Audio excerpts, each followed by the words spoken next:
தாய் மல்லா தாய் மல்லா தாய் மல்லா அப்படிம்பாங்க. அதில் கூட ஒரு ஆள் ஒரு வயசால கேட்டு தாய் மல்லாக்கு பதிலா டாம்டி மல்லா அவருக்கு தெரியல பாவம். யா கௌஸ் யா முஹியத்தீன் அப்துல் காதர் ஜீலானி யா கௌஸ் யா இப்படியே அதை கத்துவாங்க. கத்தி கடையை நடுவில் ஒரு மைதா மாவை கூட போட்டுருவோம். எதுக்கு இந்த மைதா மாவுன்னு கேட்டா இருட்டில் தானே ஓதுறாங்க. நம்ம ஓதிக்கொண்டு இருக்கும் பொழுது முஹியத்தீன் அப்துல் காதர் ஜீலானி குதிரையில வந்துட்டு போவாருன்றோம். லைட்டை போட்டோம்னா அந்த தடம் இருக்கும், குதிரை வந்துட்டு போன தடம்.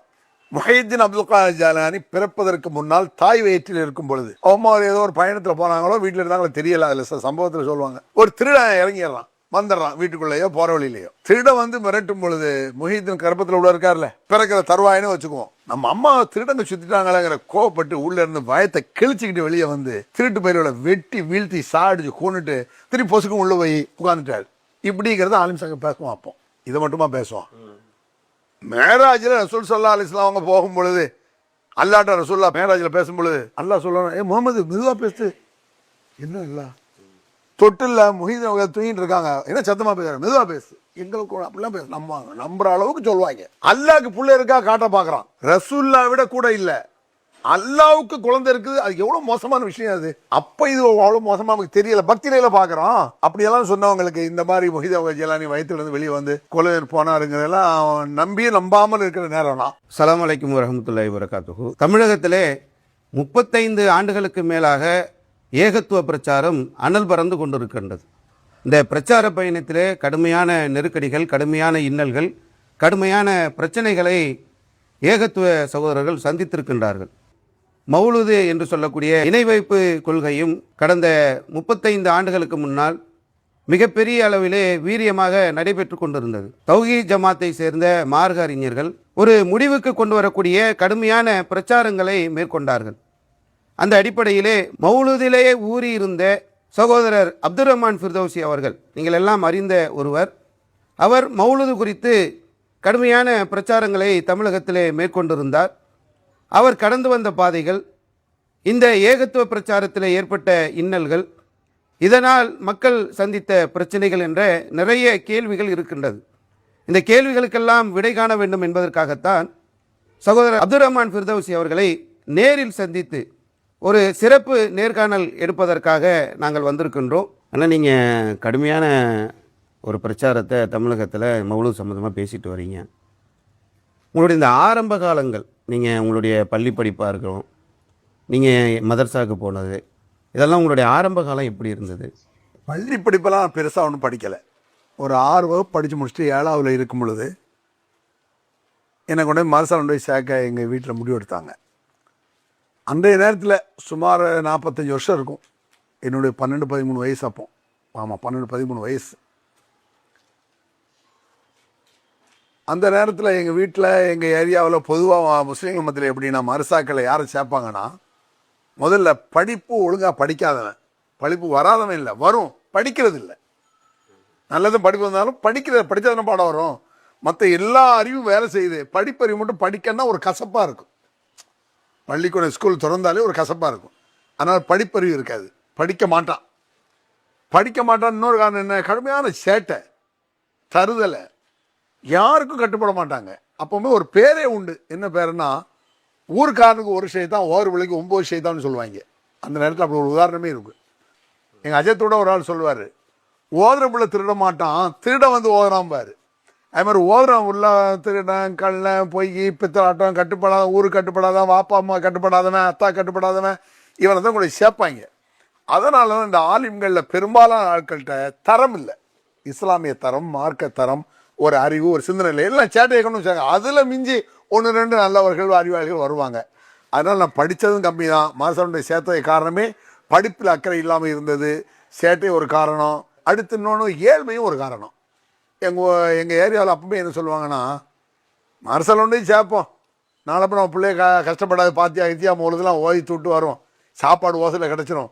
ஏன்னா தினசரி வீட்டு சாப்பாடு, அடுத்த வீட்டு சாப்பாடு செலவு பெருசாக வராது. ஒரு 500 ரூபா சம்பளம் இருந்தால் போதும். அன்றைக்கி 500னா இன்றைக்கி 15,000, 20,000. 500னா இன்னைக்கு 15,000 சொல்ல முடியாது. அன்றைய நேரத்தில் 500 ரூபா ஒரு சென்ட்டு, ஒரு இடம், அதுதான் இன்றைக்கி 5 லட்சத்தில் இருக்குது. எல்லாம் இதே வேல்யூஷனில் வராட்டாலும் 500 ரூபாங்கிறது பெரிய சம்பளம். அப்போ அந்த நேரத்தில் நாங்கள் மோழுதுக்கூடிய காலம் அது. அப்போலாம் என் கையில் 10 ரூபாயிலேருந்து 50 ரூபா வரைக்கும் தருவாங்க மோழுதுக்கு. 10 ரூபாயிலிருந்து 50 ரூபா வரைக்கும் தருவாங்க. அப்படி மதரசாவில் போய் சேர்ந்து மதரசாக்களில் ஒரு மதரசாலும் வாதில்லை, தருதல தான் போகிறோம், எங்கே பார்த்தாலும் சண்டை. நான் மட்டும் இல்லை, எல்லாரும் தான். எத்தனை மதரசா ஓதி இருப்பீங்க? சுமார் ஒரு 12-13 மதரசா போயிருப்பேன். உட்காந்து கணக்கு எடுக்கணும், 12 தாண்டி இருக்கும், 12-13 இருக்கும். மதரசா படிச்சிருக்கீங்க? ஆமாம், பல மதரசாக்களில் போயிருக்கேன். அது கூட காரணம் தான் சினிமா மோகம். அது ஒன்று, எங்கே தான் எந்த மதரசாவுக்கு போனாலும் சினிமா. இப்போ நம்ம சினிமாவுக்கு நம்ம 4-5 பேர் போவோம், போயிட்டு வந்து எவனா ஒருத்தனுக்கு தெரிஞ்சுவோம், அவன் அஜத்தை கோல் சொல்லி கொடுப்பான், அவன் மண்டையை உடைக்கிறது. இப்படியே பிரச்சனை இருந்தால் யார் மதரசாவில் வச்சுருப்பா? இது நான் மட்டும் இல்லை, என்ன மாதிரி 4-5 பேர் ஒவ்வொரு மதரசாவும் 7 பேர் 10 பேர் இருப்பான். எல்லா மதரசாக்களுமே இந்த மாதிரி எல்லாருமே சைத்தான் புத்தி இருந்தாலும் இந்த மாதிரி உள்ளவன் பெரிய சைத்தான் தான் இருப்பான். அப்படி வச்சுக்கிட்டுங்களேன். அப்போ நீங்கள் என்ன ஆக்காதீங்க, எல்லாரையும் தான் சொல்கிறேன் பொதுவாக. அதனால் மதரசாக்களில் ஓதுகிற காலங்கள்லையும் ஒரு கட்டுப்பாடாக ஒழுங்காக இருக்கிறது இல்லை. அறிவு இருக்கும், விவரம் இருக்கும், ஆனால் மார்க்கத்தினுடைய ஆர்வம் இல்லை. காரணம், மார்க்கத்தை சரியாக இங்கே அன்றைய காலத்து ஆலிம்கள் சொல்லித்தரவில்லையோ, அதனால நம்ம இப்படி இருந்தோமோ என்று நான் இப்படி யோசிக்கிறேன். உங்களுக்கு தௌஹீதுன்றது எப்படி கிடைச்சிது? அப்போ நான் மதரசால ஓதிட்டு இருக்கும் பொழுது ஹாஃபிஸ் ஓதுன்னு சொல்லுவாங்கள்ல, 30 வயசு மனப்பாடம், அதுதான் ஓதிட்டு இருந்தேன். பொதுவாக இந்த ஹாஃபிஸை முடிக்கிறதுக்கு 2 வருஷம் 3 வருஷத்தில் முடிச்சிருவாங்க. என்ன மாதிரி கடுமையான சேட்டை உள்ளவங்களாம் முடிக்கிறதுக்கு 10 வருஷம் 15 வருஷம் கூட ஆகும். எனக்கெல்லாம் 13 வருஷம் ஆச்சு ஹிப்ஸ் முடிக்கிறது. 3 வருஷத்தில் முடிக்க வேண்டிய என்ன காரணம்? முடிச்சு பட்டம்லாம் வாங்கியாச்சு. கடையில் ஹாவில் பட்டம்லாம் வாங்கினேன். என் கூட இன்னொரு சார் கூட வாங்கினேன். 2 பேர் பட்டம் வாங்கினோம். ஹிப்ஸ் 13 அப்படி எத்தனை வருஷம் ஓதினாலும் அது ஹிப்ஸ் ஓத வராமல் இல்லை. இந்த திறமை இருந்து செய்ய தோணாது. ஏன்னா சினிமா பார்க்கணும், கூத்தடிக்கணும், இந்த மாதிரி போகிறவங்களுக்கு எப்படி படிப்பு சிந்தனை வரும்? திறமை இருந்தும் அது பயன்படாமல் போனதுக்கு காரணம் நம்முடைய சிந்தனை இப்படி போச்சு. இப்படி போனதுக்கு காரணம் அன்றைய அறிஞர் பெருமக்கள் மார்க்கத்தை சொல்லி நம்மளை திருத்த முற்படலைன்னு நான் நினைக்கிறேன். அப்படி இருக்கலாம், அல்லாஹ் ஆலம், அல்லாஹ்க்கு தான் தெரியும். நீங்கள் பல மதரசாக்களில் நீங்கள் படிச்சிருக்கீங்க, நீங்களே சொன்னீங்க இந்த ஊர் அந்தந்த ஊரெல்லாம் சொன்னீங்க. அந்த மதரசாக்களில் படித்த அனுபவங்களை பற்றி ஏதாவது கருத்துக்களை பகிர்ந்துக்க முடியுமா? ஆலிமுக்கு நான் ஓத போனேன். கிளீனூர் மதரசா மயிலாடுதுறை பக்கத்தில் இருக்குது. சுமரா ஓதுறதுக்கு 1வது சுமரா ஓதுறேன். இல்லை, 1வது சுமரா ஓதுறதுக்கு அதுக்கு முந்தி இப்ராஹிம்னா அரபிக் கல்லூரி கோட்டாரில் இருக்குது. நான் ஒரு இல்லை, அங்கே ஓதுனேன். சுன்னத் ஜமாத் மதரசா கோட்டார் இப்ராஹிம்னா அரபிக் கல்லூரி, இன்னும் இப்போவும் இருக்குன்னு நினைக்கிறேன். அங்கே ஓதிட்டு தான் திருப்பி கிளீனூரில் போய் ஓத போனேன். கிளீனூர் அந்த இப்ராஹிம்னா அரபிக் கல்லூரியில் ஓதும்போது அங்கே வந்து குத்துபேத்து ஓதிருக்கேன், மோழுது ஓதிருக்கேன், பாத்தியா ஓதிருக்கேன், என்னெல்லாமோ இருக்கும். அங்கே குத்துபேத்துனா கேள்விப்பட்டிருக்கீங்களா? குத்துபேத்துன்னு சொல்லுவாங்க, அது அந்த ஏரியாவில் இருக்குது. அதை ஒரு 10 பேர் சுற்றி நின்றுக்கிட்டு யா கௌஸ் யா முஹியத்தீன் அப்துல் காதர் ஜெயிலானி ஹல்கா மாதிரி ஹல்கா, அது வட்டமாக இருக்குன்னா அதுக்கு பேரே ஹல்கான்னு வந்துருச்சு. ஹல்கானா வட்டம் தானே, வட்டமாக நின்று ஓதுவாங்க. யா கௌஸ் யா முஹியத்தீன் அப்துல் காதர் ஜெயிலானி அப்படிம்பாங்க. அது திக்கிற வார்த்தையில் நிறைய வரும். தாயிமல்லா தாயிமல்லா தாயிமல்லா அப்படிம்பாங்க. அதில் கூட ஒரு ஆள் ஒரு வயசால் எங்கள் ஹெட்டு தாயிமல்லாக்கு பதிலா டாம்டி மல்லா அவருக்கு தெரியல பாவம். யா கௌஸ் யா முஹியத்தீன் அப்துல் காதர் ஜெயிலானி யா கௌஸ் யா, இப்படியே அதை கத்துவாங்க. கத்தி கடையை நடுவில் ஒரு மைதா மாவை கூட போட்டுருவோம். எதுக்கு இந்த மைதா மாவுன்னு கேட்டால், இருட்டில் தானே ஓதுறாங்க. நம்ம ஓதிக்கொண்டு இருக்கும் பொழுது முஹைதீன் அப்துல் காதர் ஜெயிலானி குதிரையில் வந்துட்டு போவாருன்றான். லைட்டை போட்டோன்னா அந்த தடம் இருக்கும், குதிரை வந்துட்டு போன தடம். அது என்னான்னு கவனிச்சு பார்த்தா மோதினார் எங்களோட ஓதுவார்ல, அவர் எட்டோட கையை விட்டு மெதுவாக போய் விரலை கொண்டு அந்த குதிரை தடம் மாதிரி பதிச்சிடுவார் மைதா மாவில். இந்த கூத்தெல்லாம் பண்ணுவாங்க. இதை பொதுமக்கள் பார்க்கணும், மொஹிதீன் வந்துட்டு போகிற போல் இருக்குங்கன்னு நம்புவாங்கல்ல. அவர் வந்துட்டு குதிரையில் வந்துட்டு போகக்கூடிய அளவுக்கு நம்பிக்கை மக்கள்கிட்ட இருக்குன்னா அப்போ எந்த அளவுக்கு இருந்துச்சு. ஆனால் நமக்கு அதை பற்றி சரியாக தப்பாங்கிற ஒரு முடிவெடுக்க முடியாத ஒரு காலம். 12, 13, 14 வயசில் என்ன தெரிய போகுது? காசு கிடைக்கி குதிப்பது செய்வோம். இந்த லாஜிக்கு, தர்க்கக்கலை, இதெல்லாம் நிறைய விஷயங்கள் உங்கள் பயனில் நம்ம கேட்குறோம். இதெல்லாம் எப்படி உங்களுக்கு அந்த தர்க்கம் வருது? இந்த லாஜிக்கெல்லாம் எப்படி கொண்டு வரீங்க?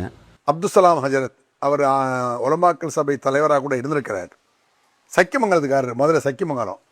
ரொம்ப ஒரு அருமையான ஒரு அறிவாளி. ரொம்ப தன்ட்ட ஓதக்கூடிய மாணவர்கள் தான் பிள்ளைகளை விட கவனிப்பார். கரெக்டாக படிக்கணும் போகணுன்னு கொள்கை இல்லை. நம்ம என்ன பாடத்தை சொல்லிக் கொடுக்கமோ அதை கரெக்டாக சொல்லணும், சொல்லிக் கொடுக்கணும், அவனுக்கு புரிகிற மாதிரி. தமிழை விட அரபி ஈஸியாக விளக்குவார் அவர். அவர் மூலமாக தான் சில லாஜிக்கே எனக்கு தெரிஞ்சிச்சு. லாஜிக் எனக்கு ஏற்கனவே லாஜிக் தர்க்க ரீதியாக பேசணுங்கிற ஆசையெல்லாம் உண்டு, அதில் ரொம்ப இன்ட்ரெஸ்ட் உண்டு எனக்கு. அவர்கிட்ட போய் உட்கார்ந்தா எதை எடுத்தாலும் தர்க்கக்கலையிலே புரிய வைப்பார். கிராம அருமையாக புரிய வைப்பார் தர்க்கக்கலை. அதாவது அது மட்டும் இல்லாமல் கிராமர இலக்கணத்தை மூர்த்தி ஸ்டைலே சொல்லுவார் அவர். அப்படி இருக்கு. அல்ஃபியத் இப்னு மாலிக்ல அல்ஃபியாங்கிற ஒரு 1000 பைத்தும்பாங்க, 1000 கவிதைகள். பைத்துனா கவிதை தானே, ஆமா 1000 1000 பாடல், 1000 பைத்தும் கிராமர் தான். கிராமரை பாட்டில் சொல்லியிருக்கான். இன்னும் சொல்ல போனா 1வது ஜும்ராவில் சில நேரத்தில் ஹுரூஃப் ஹல்குன்னு சொல்லுவாங்க, தொண்டையில் உருவாகக்கூடிய எழுத்துக்கள். ஹம்சா ஹே, ஐன் ஹே, கைன் ஹே இருக்கா? இந்த ஹம்சா ஹே ரெண்டும் ஒரே இடம், ஐன் ஹே இந்த ரெண்டும் ஒரே இடம், கைன் ஹே இந்த ரெண்டும் ஒரே இடம். இதை கவிதை எழுதி வச்சிருக்கான் பாட்டா. அதெல்லாம் அவர் தான் என்ன சொல்லிட்டு வந்தார் சலாசனத்து. حروف خلق ستة همز وها عين وحاء ثم غين ثم خا. மௌலிது ஸ்டைலே சொல்லியிருந்தாரு. பாட்டை சொல்லி தந்தோடனே அது ஈஸியாக மனப்பாடம் ஆகிடுச்சு. பாருங்க, எப்போமோ படித்தது, 40 வருஷத்துக்கு முந்தி உள்ளது மனப்பாடம் இருக்க. அந்த பாட்டு வந்து மனுஷனை ஈர்த்துருமில்ல. ஒரு நல்லதோ கெட்டதோ பாட்டு மூலமாக ஒன்று சொல்லும் பொழுது ஈர்த்துரும். இந்த மாதிரி பாட்டுக்களை சொல்லி தான் வருது. நிறைய டியூன் அவர் ஒன்றுன்னு சொல்லி தருவார். அதில் நான் ஏற்கனவே இந்த டியூன் மேலே சினிமா மோகம், அதிகமான சினிமா பார்ப்பதற்கு மூழ்துவரும் ஒரு காரணம். அப்படின்னா இப்படி மௌலதுக்கு பாட்டுக்கு மெட் எடுக்கணும்னு போய் மெட் எடுக்கிறதுக்குன்னு போவோம், காசு வேற கிடைக்கி சலாசட்டு அப்படி ஓதணும். அப்படி ஓடுற காலத்தில் அங்கே போய் 3 வருஷம் ஓதணும் அவர்கிட்ட. இங்கே 1 வருஷம், எங்கே நாகர்கோயிலில் 1 வருஷம், அங்கே அவர்கிட்ட ஒரு 3 வருஷம். அவர்கிட்ட 3 வருஷம் ஓதும் பொழுது தான் தௌஹீத் சிந்தனைக்கு ஒரு வாய்ப்பு கிடைச்சது. எனக்கு தௌஹீத் சிந்தனை சொன்னது யாருன்னு சொன்னால், ஷம்சுல்வார் ரஹ்மானுடைய மச்சான் அலி ரஹ்மானி கேள்விப்பட்டிருக்கீங்களா? அலி ரஹ்மானி மேலப்படையதுக்காரர். அவர் ஒரு காரணம். அவர் தான் சில விஷயங்களை வந்து சொன்னார். அவர் சங்கன பந்தலில் சில ஆலிம்களெல்லாம் சந்திச்சுட்டு வந்து சில விஷயங்களை எங்களை சொல்லுவார். அப்போ தௌஹீத் சிந்தனை வந்து இப்படி இப்படி சொல்லுவோம். அந்த மூது மேலே எனக்கு பக்தியெல்லாம் கிடையாது. ஆரம்பத்தில் பக்தி கொஞ்சம் இருந்திருக்கலாம். போ இது வந்து பாட்டு, சினிமா பாட்டில் மூழ்து ஓதும்பொழுது பக்தி குறைஞ்சிருமில்ல. சினிமா பாட்டிலையில் போகுது. ஆரம்பத்தில் பக்தியாவெல்லாம் ஓதி இருக்கேன் ஒரு காலத்தில். இப்படி ஓதிட்டு இருக்கும் அந்த அலி ரஹ்மான் என்ன செஞ்சார், தௌஹீத் சிந்தனை வர்றதுக்கு ஒரு சில விஷயத்தான் சொன்னார். அந்த சில நேரங்களில் ஒரு சில விஷயங்கள் கிளிக் ஆயிரும்ல. சில நேரங்களில் சின்ன வார்த்தைகள். என் ஃப்ரெண்டு கூட ஒரு ஆள் இருந்தார். யாருன்னா சிவவடிவேல்னு ஒரு ஆள். சிவவடிவேல் அவர் வந்து இஸ்லாத்துக்கு வந்தார். அது எப்போ வந்தார்னா நம்ம தௌஹீத் பிரச்சாரத்தின ஆரம்ப காலகட்டங்களில் 30 வருஷத்துக்கு முன்னால். நான் சொல்ல 40 வருஷம் முன்னால், மாரிசா 45 வருஷம் முன்னால், 30 வருஷம் சிவவடிவேல்னு ஒரு ஆள் வந்தார். அவர் ஜட்ஜு, அவர் மாவட்ட ஜட்ஜு, மாவட்ட நீதிபதி. அவர்கிட்ட நான் கேட்டேன், சார் நீங்கள் எப்படி சார் இஸ்லாத்துக்கு வந்தீங்க, எது உங்களை இஸ்லாத்தின் மேலே ஈர்த்தது அப்படின்னு கேட்டேன்.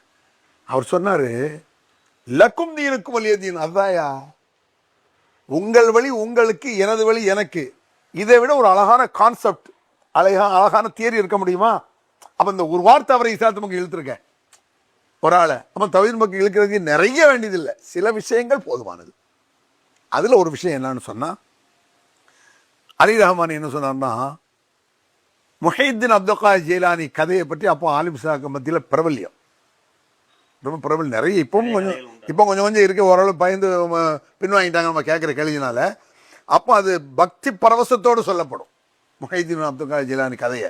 எல்லா அவுலியாக்களும் வந்து ஒரு 5% சொல்லுவான், 95% முஹைதீன் தான் பேசுவான், எல்லா ஆலிம்களும். அப்படி சில ஆலிம்கள் சொல்லும் பொழுது, முஹைதீன் அப்துல் காதிர் ஜீலானி பிறப்பதற்கு முன்னால் தாய் வயிற்றில் இருக்கும் பொழுது, கர்ப்பமாக, அவன் அம்மா வயிற்றில் கர்ப்பமாக இருக்கும் பொழுது, அவன் அம்மா ஏதோ ஒரு பயணத்தில் போனாங்களோ வீட்டில் இருந்தாங்களோ தெரியல. அதில் சில சம்பவத்தில் சொல்லுவாங்க, ஒரு திருடன் இறங்கிடுறான், வந்துடுறான் வீட்டுக்குள்ளேயோ போகிற வழியிலையோ. திருடன் வந்து மிரட்டும் பொழுது, முஹைதீன் கர்ப்பத்தில் உள்ள இருக்கார்ல, 9 மாதம் பிறக்கலை, 9 மாதமே வச்சுக்குவோமே, பிறக்கிற தருவாயினே வச்சுக்குவோம். நம்ம அம்மா திருடங்க சுற்றிட்டாங்களேங்கிற கோவப்பட்டு உள்ளே இருந்து பயத்தை கிழிச்சிக்கிட்டு வெளியே வந்து திருட்டு பயிரோட வெட்டி வீழ்த்தி சாடிச்சு கொண்டுட்டு திருப்பி பொசுக்கும் உள்ளே போய் உட்காந்துட்டாரு. இப்படிங்கிறத ஆலிம் சங்க பேசுவோம். அப்போ இதை மட்டுமா பேசுவோம். மேராஜில் ரசூல் ஸல்லல்லாஹு அலைஹி வஸல்லம் அவங்க போகும் பொழுது, அல்லாட்ட ரசூல்லா பேசும் பொழுது, மேராஜில் பேசும் பொழுது அவர் அல்லாஹ் சொல்லணும், முகமது மெதுவாக பேசு. என்ன இல்லை தொட்டில்ல முஹைதீன் தூங்கிட்டு இருக்காங்க, என்ன சத்தமாக பேசுறாங்க, மெதுவாக பேசு. எங்களுக்கு அப்படிலாம் பேச நம்புற அளவுக்கு சொல்லுவாங்க. அல்லாஹ்க்கு புள்ள இருக்கா காட்ட பார்க்குறான். ரசூல்லா விட கூட இல்லை, அல்லாவுக்கு குழந்தை இருக்குது. அது எவ்வளோ மோசமான விஷயம் அது. அப்போ இது அவ்வளோ மோசமாக நமக்கு தெரியல, பக்தியில பார்க்குறோம். அப்படியெல்லாம் சொன்னவங்களுக்கு இந்த மாதிரி முஹித் ஜிலானி வயிற்றுலேருந்து வெளியே வந்து கொலை போனாருங்கிறதெல்லாம் நம்பாமல் இருக்கிற நேரம்லாம் நம்பவும் முடியல. நம்ம ஒரு பயம் தானே, தப்பாக நினச்சிருவோமோ இஸ்லாத்தில் உள்ள நம்ம இல்லைன்னு சொல்லிடுவோமோங்கிற பயத்தில் பேசாமல் இருந்தோம். இந்த கதையை தான் அலி ரஹ்மானி சொன்னார். இது கேள்விப்பட்டிருக்கீங்களா? ஆமாம். இது எவ்வளோ பெரிய பொய், எவ்வளோ பெரிய அநியாயம் அப்படின்னாரு. என்ன சேர்த்து அப்படி சொல்கிறீங்க? அல்லாஹ் குர்ஆன்ல என்ன சொல்கிறான்? வஸ்ஸாரிகு வஸ்ஸாரிகத்து ஃபக்தூ ஐதியஹுமா. திருடி ஆணாக இருந்தாலும் பெண்ணாக இருந்தாலும் கையை வெட்டுன்னு அல்லாஹ் சொல்கிறான். திருட்டு நிரூபிக்கப்பட்டான். இந்த திருடன் வந்து இருக்கான் மொய்து அமிக்கான வீட்டுக்கு, திருடவே இல்லை. அதுக்குள்ளே வயத்தை விட்டு வெளியே வந்து அவர் கொலை செய்கிறாருன்னா கொலகார பாவியா? இஸ்லாமிய சட்டத்தை மாற்றம்லாம் ஆகும். மொஹித் ஜலான் காலம் நடந்திருக்காது. இது எவ்வளோ பெரிய பொய், எவ்வளோ பெரிய அநியாயம். குர்ஆனுக்கு மாற்றம். அப்படியே வந்தாலும் கையத்தான் வெட்டணும். அது இஸ்லாமிய ஆட்சியாக இருந்தால் வெட்டணும். 1000 ஓட்டம் இருக்குது. இது எப்படி உண்மையாக இருக்கும்? தான் ஆஹா, அவுலியாக்கள் பேரில் நிறைய பொய் சொல்லியிருக்காங்கன்னு முதல்ல விளங்குச்சு. ஒரு கிளிக் ஆயிடுச்சுல. ஆமாம், குர்ஆன் இப்படி சொல்லுதுன்னு நம்ம தான் எல்லாருக்கும் தெரியுமே. இது அநியாயமாவில் இருக்குது. பெரிய பெரிய இட்டு கதை மாதிரில இருக்குது. விட்டலாச்சாரியார் கதைம்பாங்கல்ல, மாயஜால கதை. அந்த நேரத்தில் சினிமா எடுப்பான். அது பரவாயில்ல ஓட்டிருக்கேன். அப்படிலாம் அந்த படமெல்லாம் சினிமாவெல்லாம் பார்த்துருக்கேன். இதை பார்க்கும் பொழுது தான் இது எங்கே யார் இதை மாதிரி ஒரு விஷயத்தை குர்ஆனை ஆதாரம் காட்டி சொல்கிறா என்ன எதிர்பார்க்கும் பொழுது பல ஆலிம்ஸாக ஷம்சுல்வார் ரஹ்மான்லாம் எனக்கு சொல்லி தந்த அவர் ஒரு ஆள் தான். ஷம்சுல்வார் ரஹ்மான்லாம் எனக்கு மதப் பாடம், ஷாய் மதப் பாடம் நடத்தியிருக்காரு. அதை பின்னால் நான் சொல்கிறேன். ரஹ்மானி அவன் அலி ரஹ்மானி எனக்கு ஷாய் மதம் நடத்திட்டு இருக்கும்போது இழந்த கதையெல்லாம் சொன்னார். எங்கள் கிளீனூரில் வச்சு. இதுக்கு பிறகு தான் தௌஹீத் சிந்தனை முதல்ல வருது. தௌஹீத் சிந்தனைனா அதாவது குர்ஆனைத்தான் ஏற்றுக்கொள்ளணும். இது பொய். முகமது நபி என்ன சட்டம் எப்படி நடத்துனாங்க, கையை விட்டுன்னு சொன்னாங்க. இது எல்லாம் கதையாக இருக்குது. மற்ற கதையெல்லாம் தூர விட்டுட்டோம். அவுலியாக்கள் தேவையில்லைங்க. ரெண்டாவது அல்லாஹ் ரசூல் அப்படிங்கிற ஒரு கிளிக் ஆனதுக்கு இது ஒரு காரணம். அதுக்கு பிறகு தௌஹீத் சிந்தனை மெதுவாக வர ஆரம்பிச்சது. எப்படி வர ஆரம்பிச்சதுன்னா, சில அறிஞர்களுடைய தர்க்க கலையை நான் பார்த்துருக்கேன். நான் ஏற்கனவே சொன்னேன் தர்க்க கலை எனக்கு ஒரு இன்ட்ரெஸ்ட்னு. அதில் ஒரு ரொம்ப பிரபல்யமான ஆள், அந்த காலத்தில் அவர் இருக்காரா இப்போ இருக்காரான்னு எனக்கு தெரியாது. அவர் அமிர்த சரஸ் பஞ்சாபி சனாவுல்லா மிகப்பெரிய ஒரு அறிஞர். அவர் நான் ஃபுல்லாக அவர் வாழ்க்கையெல்லாம் பார்க்கல. அவருடைய ஒரு ஆர்குமெண்ட், ஒரு தர்க்க கலை எனக்கு அவ்வளவு ஈர்த்துதா. அதாவது சொல்லுவாங்கல்ல கூஸ் பம்பா, புல்லரிக்கிறது, அந்த மாதிரி ஆயிடுச்சு எனக்கு. அது என்னன்னா, சாட்டா சொல்கிறேனே, அவரை யாரோ ஒரு ஆலிம்சா நீங்களாம் ஒரு காஃபிர், உன்கிட்ட பேச முடியாது அப்படின்னு எந்த ஆலிம்சாக்க சொல்லியிருக்க. அந்த ஆலிம்சாக்களுக்கு இதான் வேலை, உடனே காஃபிர்ன்றோம். உடனே அவர் என்ன செஞ்சிருக்காரு, கோவப்படாமல் பதிலை சவுக்கடி மாதிரி. அது ஒரு டேலண்ட். அது அல்லாஹ் அப்படி கொடுத்துருக்கான் அவருக்கு. நீ ஒரு காஃபிர், உன்னை பேச மாட்டேன்னு ஆலிம்சாக்களும் சொல்லியிருக்கான். யார? சனாவுல்லவ. அப்படிங்களா? சரி. லா இலாஹ இல்லல்லாஹ் முஹம்மது ரசூலுல்லாஹ். இப்போ முஸ்லீம் ஆகிட்டேன், இப்போ பேசுங்க. டென்ஷன் ஆகி ஓடி இருக்கான். தலையை பிச்சுக்கிடுவான்ல, பதில் சொல்ல முடியாதுல்ல. இதை நான் பயன்படுத்தி ஒரு ஆலிம்சாட பேசுகிறேன். இதே வார்த்தையை அவரை காப்பி அடிச்சுன்னா நல்ல விஷயம் தானே. நல்ல விஷயம் ஒரு ஆள் சொல்லும்போது அதை எடுத்து அதே மாதிரி செய்யலாம் தானே. என்ன ஒரு ஆலிம்சா காஃபிருன்னா, கடையில் உள்ள ஒரு ஆலிம்சா காஃபிர், அவரை வெளியே விட்டுவோம் அப்படின்னா. சரியா சொல்றது? காஃபிர்னா என்ன செய்யணும்? ஈமான் கொண்டணும், அவ்வளோதானே. லா இலாஹ இல்லல்லாஹ் முஹம்மது ரசூலுல்லாஹ் ஈமான் கொண்டேன், பேசுங்களேன். ஏஞ்சிட்டான் அந்த ஆலிம்சா. ஷைத்தானா அப்படின்னா எப்படின்னா, ஷைத்தானை கொண்டு வந்து நீங்கள் ஷைத்தானா நான் ஷைத்தானா? லா இலாஹ இல்லல்லாஹ் முஹம்மது ரசூலுல்லாஹ் சொல்கிறேன், நீ காஃபின்னு என்ன சொன்னதுக்கு நான் கோவப்படணும். நான் கோவப்பட்டு விட்டுட்டு இப்படி உட்காந்துட்டேன். என்ன யார் ஷைத்தான்னு சொன்னோன்னா அவருக்கு வேர்த்து விழுத்து, அது என்ன சொல்லுவாங்க, ப்ரெஷர் உச்சமாயிடுச்சு. என்னை கூட்டு வரேன், என்னை எழுத்துட்டு வெளியே வந்துட்டான். இதெல்லாம் பார்க்கும் பொழுது எவ்வளோ பெரிய ஆலிம்களாக இருக்கான். ஒரு கேள்வி அரண்டு ஓடுறான். இந்த கேள்வி ஏன் கேள்வி இல்லை, உண்மையின் பக்கம் சாய்ந்து நிற்பவனுடைய கேள்விக்கு அரண்டு ஓடுவாங்கிறதுக்கு இப்படி நிறைய அனுபவம் என் வாழ்க்கையில் நடந்திருக்கேன். மார்சால ஓதும் பொழுது நிறைய அப்படி நான் ஓதிட்டு எங்கே ஓதினேன், கிளீனூரில் 3-4 வருஷம் ஓதிட்டு, அப்புறம் சங்கரபந்தில் 1 வருஷம் ஓதினேன். சங்கரபந்தில் ஓதிட்டு அப்போ தான் அலிரவான் அங்கே வரமாட்டார், லுஹா இருந்தார். அங்கே இன்னும் நிறைய ஆளுநர்கள் இருந்தாங்க சங்கரபந்தலில். அங்கேருந்து நான் ஓய்வு முடிச்சுட்டு வந்து நேரம் அன்சாரி மார்சா கடையநல்லூரில் வந்து சேர்ந்தேன். அன்சாரி மாசா யூசுப் அன்சாரி மாசா 12, 13, 14 இருக்கும், தெரியல எனக்கு.